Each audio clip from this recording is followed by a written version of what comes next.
만약에 누군가가 이렇게 해야만 해, 이거는 반드시 네가 책임을 져야 돼 라고 하면서 책임만을 강조한다 그러면 저 역시도 어떻게든지 피해가려고 하고 책임을 지지 않고 안전하게 갈 수 있는 방법을 택할 것입니다.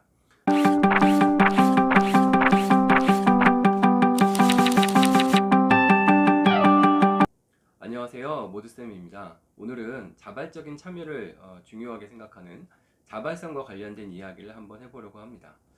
갑자기 왜 자발성에 대한 이야기를 하느냐라고 궁금하신 분이 계실 것 같습니다. 제가 요즘 읽은 책이 있는데 그 책의 제목은 반영조직이라고 하는 책입니다. 그 책을 처음 봤을 때 이 책의 제목도 너무 딱딱하고 내용도 그럴 거라고 생각이 들어서 선뜻 내용에 책을 읽는 것에 손이 가지 않았는데 막상 그 책을 읽어보니 그 책에 함께 나누고 싶은 생각들이 좀 있어서 그 책에 대한 이야기를 중심으로 한번 이야기를 나눠볼까 합니다.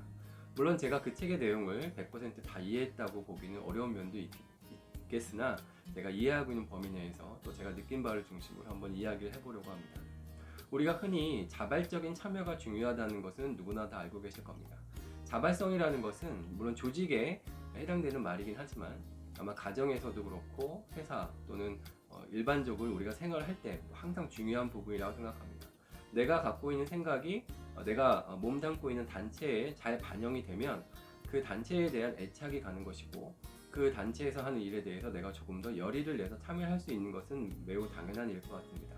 한 가족에서도 아이들의 의견이 부모님들에게 잘 전달되고 또 부모님들의 의견이 또 아이들한테 잘 전달돼서 공동의 목표를 위해서 어떤 결정을 내린다 그러면 가족 중에 누구도 소외되지 않고 거기에 대한 참여가 이끌어내는 것이 가능할 것 같습니다.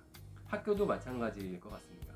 학교에서 어떤 일을 추진함에 있어서 구성원들의 의견을 하나도 빠뜨리지 않고 잘 반영돼서 어떤 일이 결정된다 그러면 그 구성원들이 그 학교에 갖고 있는 애착 그리고 애교심 같은 것은 당연히 상승할 거라고 생각하고 이거는 회사라든지 어떤 모든 기업에 다 해당되는 부분일 거라고 생각합니다.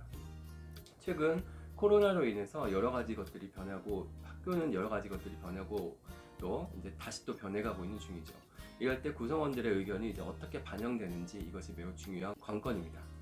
근데 이것이 잘 반영됐을 때는 큰 무리 없이 흘러가는데 분명히 어떤 일이 진행됨에 있어서 중간에 이거는 내 생각과 다르다 또는 조직에서 내린 결정과는 좀 다른 방향으로 굴러가고 있는 일들이 분명히 발생을 합니다. 자, 이럴 때 이런 문제를 어떻게 해결할 것이고 그런 문제가 과연 왜 생기게 되는지에 대한 궁금증이 생기게 되는 것은 당연하다고 생각합니다.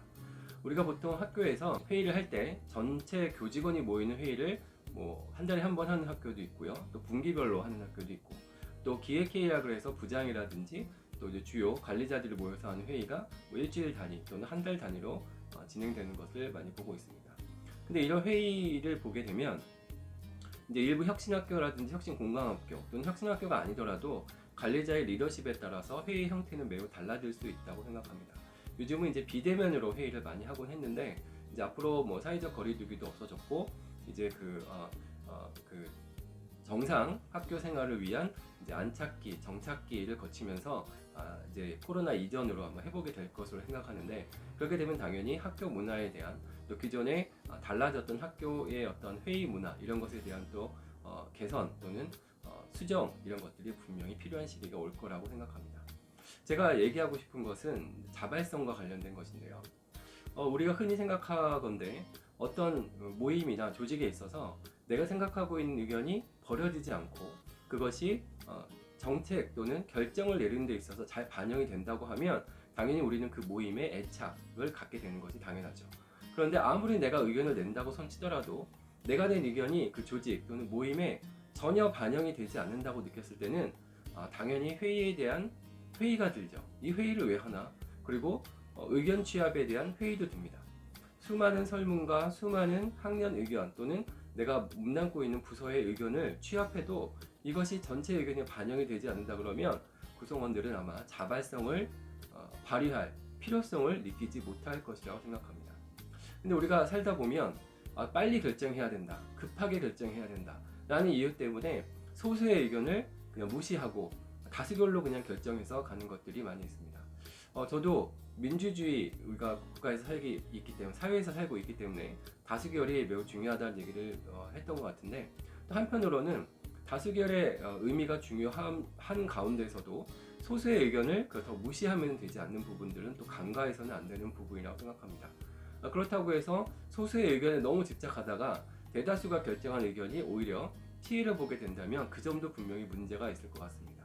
여기에 대한 것들 우리가 균형적인 시각을 가지고 좀 해결해 나가려고 하는 부분이 필요할 것 같습니다. 제가 읽은 책에서는 가장 중요한 것은 전체 조직에 있는 구성원을 볼 때 어떤 시각으로 보느냐가 저는 제일 중요하다고 제가 느꼈습니다. 일단은 신뢰할 수 없다, 믿을 수 없다, 맡겨놓으면 모든 것을 자기 마음대로 무책임하게 결정한다 라는 가치관을 갖고 구성원을 보고 있는지, 아니면 할 수 있다, 실수할 수도 있지만 결국은 다시 좋은 방향으로 갈 수밖에 없다 라고 하는 긍정적인 인간관을 갖고 구성원들을 보느냐, 그런 점이 분명히 차이가 있는 것 같습니다. 그러니까 우리가 아주 옛날에 고등학교 때 이제 그 윤리 시간 같은 경우에 배울 때 뭐 인간을 볼 때 성악설이 있고 성선설이 있다 뭐 이런 얘기를 공부했던 것 같은데 결국은 가장 그 기본으로 돌아가는 것 같습니다. 사람을 볼 때 또는 구성원을 볼 때 할 수 있다, 기회를 주면 얼마든지 좋은 방향으로 갈 수 있다라고 믿어주는 그런 리더십과 역시 실망을 시켜주고 내가 기대한 만 하지 못하기 때문에 신뢰를 주면 안 돼, 스스로 결정권을 주면 안 돼 라고 생각하는 비관적인 인간관을 갖고 있는 건지, 그것이 가장 중요하다고 생각합니다. 최근 저는 이제 아이를 키우면서 좀 이제 저희 집사람하고 이야기를 할 기회가 좀 있었는데, 아이한테 깨알같이 시간표를 짜줘서 이 시간표대로 네가 좀 했으면 좋겠다, 널 믿겠다 라고 하는데 사실은 그 아이가 거기에대로 이렇게 잘 그 계획대로 실천하는 경우는 매우 드물죠. 대부분의 경우는 좀 하다가 계획대로 되지 않아서 결국은 서로 신경전을 피우면서 서로 짜증내면서 하루를 마치는 경우를 제가 많이 보았는데, 일들이 반복되다 보니까 어느 순간에 내가 아이를 믿지 못하는 것이 아닌가라는 생각이 들더라고요. 그래서 하루는 날을 잡아서 집사람과 저와 아이가 이제 그 아이의 스케줄에 대해서 한번 이야기를 했었습니다. 그랬더니 우리 부모 입장에서는 이건 약속된 것이고 합의가 됐다라고 생각했는데 아이 입장에서는 약속한 적이 없고 합의가 된 적이 없다라고 얘기를 했기 때문에 당황했던 적이 있습니다. 제가 여기서 한 가지 배웠던 것은 뭐냐면 이것이 과연 부모 자식 간의 관계만 그럴 것인가 라는 부분입니다. 학교라는 조직도 그렇고 우리가 살고 있는 사회에서도 우리가 구성원 간에 어떤 합의가 됐다라고 전제하에서 어떤 일을 진행하고 또 리더십을 발휘하고 이런 부분들이 있죠. 하지만 그런 부분들이 잘 돌아가지 않을 때는 한 번쯤 되짚어 보는 것도 필요하다고 생각합니다. 가령 이제 우리가 1년에 교무 업무 조직을 해가지고 학년을 배분하고 또 그 배분된 것에 따라서 1년이 잘 굴러가고 있는데, 분명히 그 진행되다 보면은 작년에는 이러지 않았는데 왜 올해는 이렇게 하느냐, 작년에는 하고 자꾸 작년하고 비교하는 일들이 많이 생기고 또 업무로 인해서 많은 갈등이 생기는 경우가 많이 있습니다.